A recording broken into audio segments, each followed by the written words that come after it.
Eh, Mi nombre es Daniel Esteban Salve Sánchez y voy a hacer mi exposición de sociales sobre el Renacimiento y el humanismo. Voy a empezar después del siglo VI, que en esos tiempos se llamaba el arte la pintura bizantina, que era un arte específicamente sobre Dios, ¿cierto? Lo malo de esas pinturas es que como fue hace tanto tiempo, la gente no sabía tanto sobre el arte y lo único que hacían era personas estáticas y el fondo estático. No había luz, no había contraste, era como si lo hubiera hecho un pelado chiquito. Y eso fue así como por 600 años más o menos.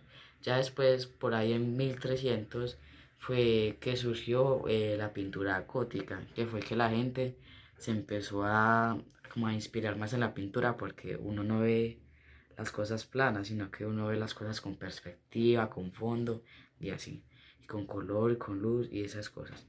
Y ya después en Florencia fue que nació un pelado, niño llamado Giotto di Bomboni, que era un niño que lo hizo famoso en esos tiempos era que él fue el que le añadió expresiones a la pintura. Y el que lo ayudó a la fama fue un artista reconocido que se llamaba Sigma, que fue que lo llevó al taller y lo puso a hacer obras que ya existían, como a recrearlas, que fue lo que a él lo hizo famoso.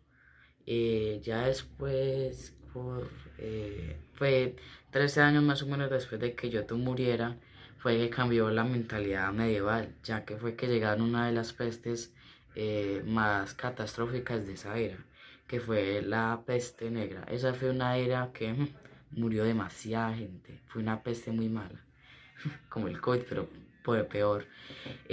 Ya después o sea, en esos tiempos la gente dejó de creer en Dios, ya que por más que rezaban las cosas no mejoraban. Entonces la iglesia le dio la espalda a los fieles por miedo a contagiarse. Esta era trajo cosas buenas y cosas malas. La mala era que estaba muriendo demasiada gente y la buena es que había más oportunidades de trabajo para la gente. Ya después de que pasó esta enfermedad, fue que la gente dejó de creer en Dios y fue que se conoció esta era como la era de los descubrimientos científicos y la era de los inventos, ya que empezaron a haber muchos descubrimientos e inventos como el reloj, el telescopio, entre otros. Perdón, pero es que hubo una interrupción y me tuve que pasar de habitación. Bueno, me quedé en la era de los inventos. Después que fue que llegó un arquitecto llamado el arquitecto Brunelleschi, que lo que él hizo, que le aportó a la pintura, fue que él lo que él hizo fue que aportó a la pintura el punto de fuga, o sea, la perspectiva lineal. O sea, que era lo que hacía que mejoraba el fondo de la pintura para que fuera mucho más realista. Ya después de eso fue que llegó una familia muy rica, pero demasiado rica, que sin ella la pintura no hubiera sido lo mismo, que estaban en Europa, que esa familia era muy fanática de lo romano, así que lo que ellos hacían era contratar pintores, escultores, arquitectos para que trabajaran para ellos y hicieran muchas cosas romanas, que ellos fueron los que impulsaron a los artistas pues les daban trabajo y ellos podían vivir de eso.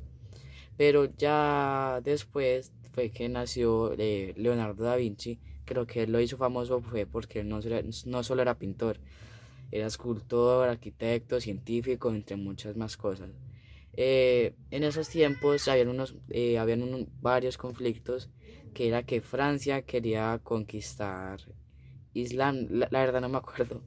Y entonces Leonardo fue el encargado de la defensa y se fue a defender ese territorio. Ya cuando regresó a Europa fue que empezó a trabajar para la familia de los Medici, que lo que él hizo famoso fue como él hacía sus obras, que como parecían demasiado realistas en esos tiempos.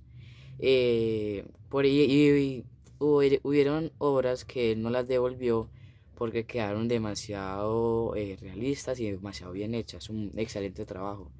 Por ejemplo, como la Mona Lisa. un dato curioso es que no se sabe exactamente quién era esa mujer. Se dice que era la esposa de Francisco Petrarca, pero no se sabe. Ya después de lo de Leonardo da Vinci, fue que la familia de los Medici, el padre que le daba trabajo a los artistas, murió y dejó como encargado al hijo. Y el hijo no quería como aceptar su responsabilidad. O sea que no le dio trabajo a los artistas y no le importó lo que le pasara al país. Entonces, lo del pueblo fue y saquearon, por decirlo así, la casa o el palacio y lo expulsaron de Florencia, de Europa. Bueno, no sé exactamente cuál es, perdón. Ya después los artistas quedaron, bueno, ¿quién me va a dar trabajo a mí? Entonces fue que ellos se fueron fue para Europa, que empezaban a trabajar con los papas en las catedrales, que empezaron a pintar por los muros. Y alguien famoso en esos tiempos fue Miguel Ángel, que él fue un trabajador muy importante de las iglesias, ya que él era el que pintaba los muros, para que la gente como que tuviera más espíritu al rezar, no sé, cosas así. Y ya terminó en la era de los papas, entre otras cosas. Pero voy a hablar ya un poquito del humanismo, que era que, ya es que estaba moviendo la cámara por la luz que se ve rara. Bueno, en pocas palabras, el humanismo se dio durante el Renacimiento en las ciudades principales de Italia y un poquito del norte. Hubo una gran expansión del comercio que fue lo que hizo que experimentaran un gran crecimiento en la economía y un gran desarrollo en el movimiento cultural, sí, en el desarrollo cultural. Por eso fue en donde se desarrolló uno de los movimientos intelectuales más importantes de estas épocas, conocido como el humanismo. Ya, eso fue el humanismo en pocas palabras porque ya me pasé mucho del video. Ya, me faltaron muchas cosas por decir, sino que es que ya me pasé mucho y es que ya se me olvidaron y me pongo nervioso. Y ya, he de aclarar que este es un tema que me gustó mucho decir y ya, esto fue todo por mi exposición. Espero que le haya gustado, profe, y ya.